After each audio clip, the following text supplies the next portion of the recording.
Hey there, Christopher Noel here, and I'm just very excited to report to you a really supremely instructive series of lucky breaks that I've had in my Sasquatch research during these last 3 months, just May, June, and July. Some of them I've already put in earlier videos, but I wanted to compile it into one sort of overview so that you could get a sense of just what far-reaching implications this has for our field of study. I'm not by any means the only one who's beginning to find out just how close Sasquatch are to us. Not all the time, but in their range of movement and activity. It's just remarkable. And it's directly counterintuitive. So it's going to take a long time to absorb, for our collective consciousness to absorb this fact, and there will be a lot of pushback and belittling of those of us who are trying to shine a light on this proximity and the apparent abundance and spread of the species right alongside our own species. These 3 serendipities that I've been the beneficiary of recently, I don't interpret as some sort of a spiritual or supernatural guidance of me toward Sasquatch, either by them or some higher power. Instead, I interpret them as a simple demonstration of the true nature of the case that we have before us. I'm working on trying to understand and explain just how it is and why it is that they are often so very close to our civilization, in a new book that I'm calling Next of Kin, Next Door. That'll be available in the new year. But I'm working in tandem with many others, some of whom are out there publicly, like me and Utah Sasquatch, and some are working kind of below the radar. But we're all going in the same direction. And it's going to take a real revolution of consciousness in order for the simple facts of the matter to emerge into the light of day. Thank you for coming along on the ride, and I'm thrilled to show you especially the new material in the second half of today's video about what happened to me just last weekend. Thank you. The first lucky accident occurred in early May when my daughter had been exploring a certain forest behind my mother's house. I had no reason to believe that it was anything special, but when spring came and the snow melted, she brought me out there and I began to notice all sorts of structures. I couldn't even believe my eyes. It was the last thing I expected to find here. So I documented all these structures, and I later captured some very characteristic Sasquatch wood play.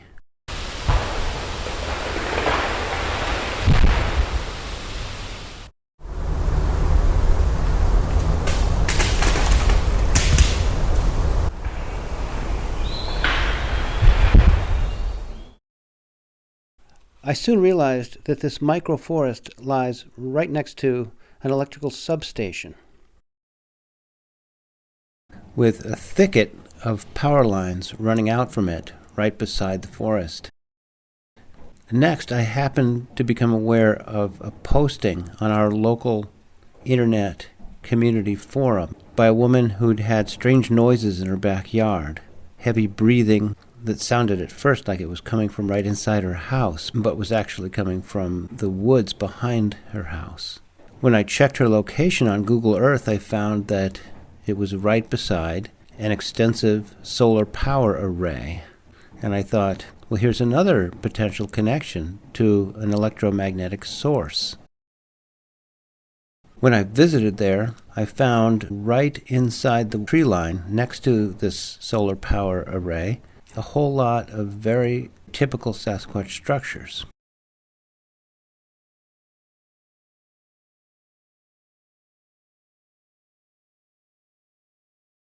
So that was the second serendipity event in these last 3 months. The third one happened just last weekend when my daughter is part of this music camp called Girls Rock. She's trying her hand at drumming for the first time. I needed to drive about 50 miles from here to Burlington, largest city in Vermont, population 42,000. When I was driving over there, I started thinking, well, how can I try to turn this task into something relating to my research? I thought maybe I can find an electrical substation, because, I've been working on a theory about the relationship between Sasquatch and human sources of electromagnetism. I think there's ample evidence that they are able to make use of electromagnetic radiation, and if they evolved to do that, they may have adapted in the very recent time frame in which humans have been producing electricity. They may have found a way to tap into this or to resonate with it.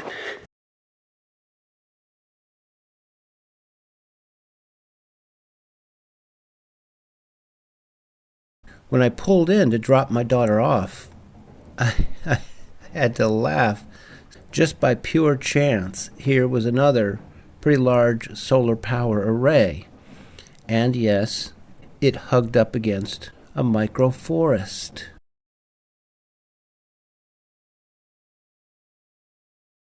Just begging to be explored. Right by the solar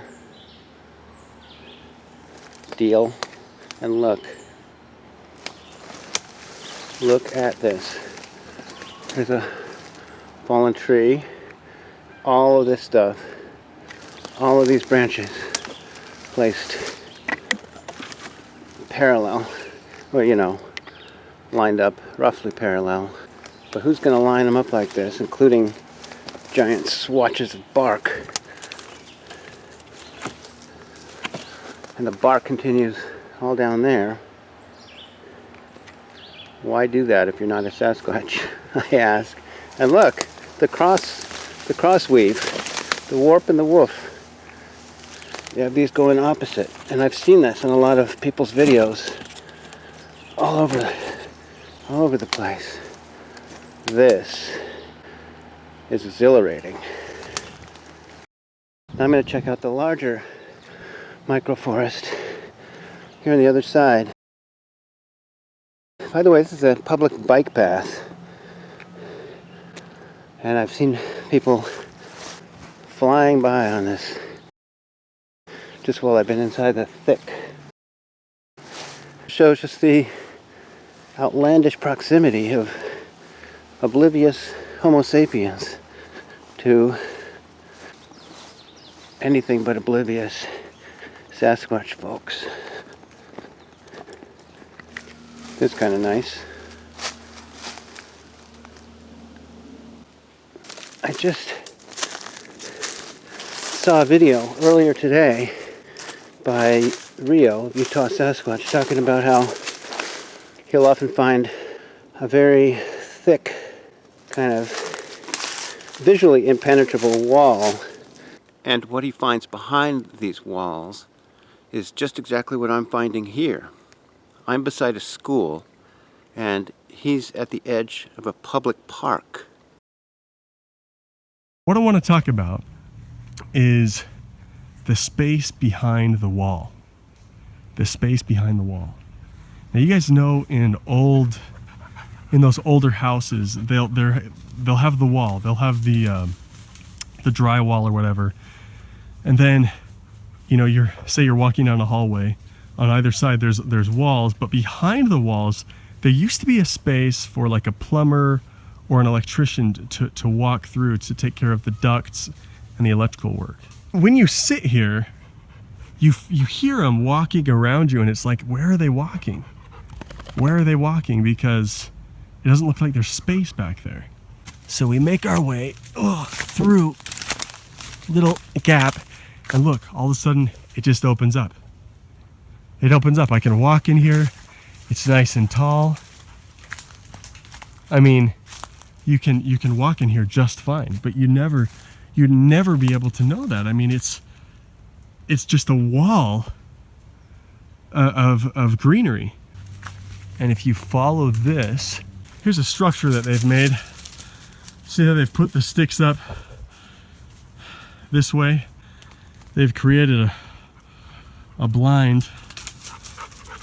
And so on the inside, it's pretty flat and clear. See, look at that. Nothing on the inside. And I'll hear wood knocks from here at night. Easily maneuverable, plenty of room. A conglomeration of branches, an unnatural gathering. That's pretty. There's a hanging, this little enclosure is constructed of at least one hanger that was cut, which means it didn't fall from above. And whoever cut this, whatever person cut this, wouldn't be likely to heave it up on top of. It's heavy. Why would you cut it only to heave it on top of a whole bunch of bent over trees?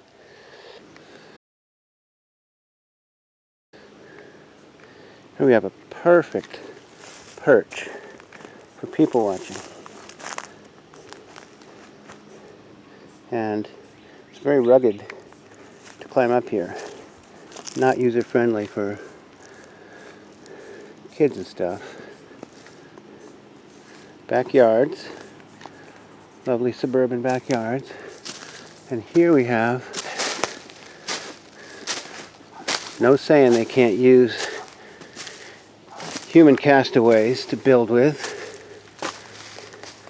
And this is very squatchy looking. It incorporates large limbs and tree trunks stripped of bark.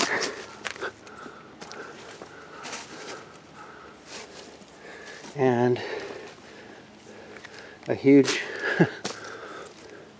flying root ball, hanging root ball as the main support beam. Its trunk, and all sorts of sticks, many of which are stripped of bark. Inside there's a child's toy for a little kid, not the level of kid that would climb up here and use this herself or himself. So could have been borrowed from one of those backyards down there. Get a better view up here of the large scale. Wow. Here's the trunk. Here's the trunk. The tree that creates the support beam. Here are some of the sizes of the ones that go into it. Big, stripped of bark. Largely. No bark. So if it were just the small stuff, I'd be less intrigued. But why would people feel the need to use these big things on top of the rock? Big. And they go up like that, which is something that people do find. The kind of spire that Kevin out in Utah talks about. See the spire going out? This is a sideways spire, but still. Kevin. So this is about a quarter mile from that other structure that uses a pallet. And why would humans make sure to just use one pallet per construction? It's only two, but it's the suggestion of a pattern around here that whoever builds these likes to put in a pallet now and then. But it just doesn't strike me as a human thing to do, especially when you have to carry them wherever the source of those pallets was, the fact that these two constructions are at least a quarter mile apart means that you'd have to carry one of those quite a distance, maybe both. Here's something I've found and documented, and so have many others, many times. How many of these do you want to bet? DNGH. Oh, this one didn't grow here. This one didn't grow here. This one might have. This one didn't. They love to parallel branches up against big boulders or rock faces. They just love that. And here's a whole different one. More of a teepee shape, but still almost parallel. And there's this birch bark woven in. Pretty cool.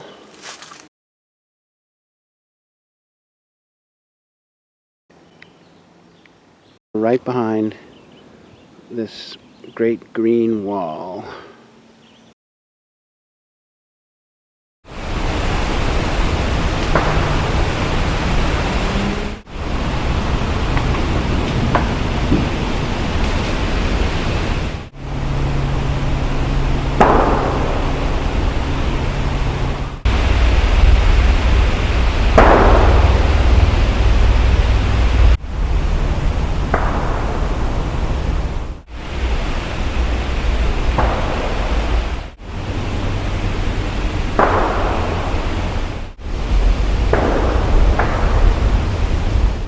I expect that many of you out there are thinking, oh, those are just gunshots. Come on.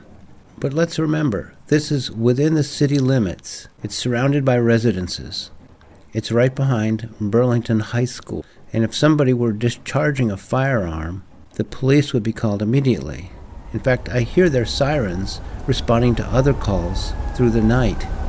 But they never come here. You can hear just how close a main drag is. And still the activity within the forest continues.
This behavior that I'm lucky enough to document on just one random evening at one random spot behind one random solar power array very closely corresponds to what I experienced in the ravine near my house during the summer of 2014. It seems that sometimes they just hang out in a certain spot, occasionally playing a little riff. I have proposed a framework for understanding this in the Sasquatch Savant Theory 4, Why Do They Drum?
whatever the eventual explanation, I think it's going to come down to the fact that they really just enjoy percussion.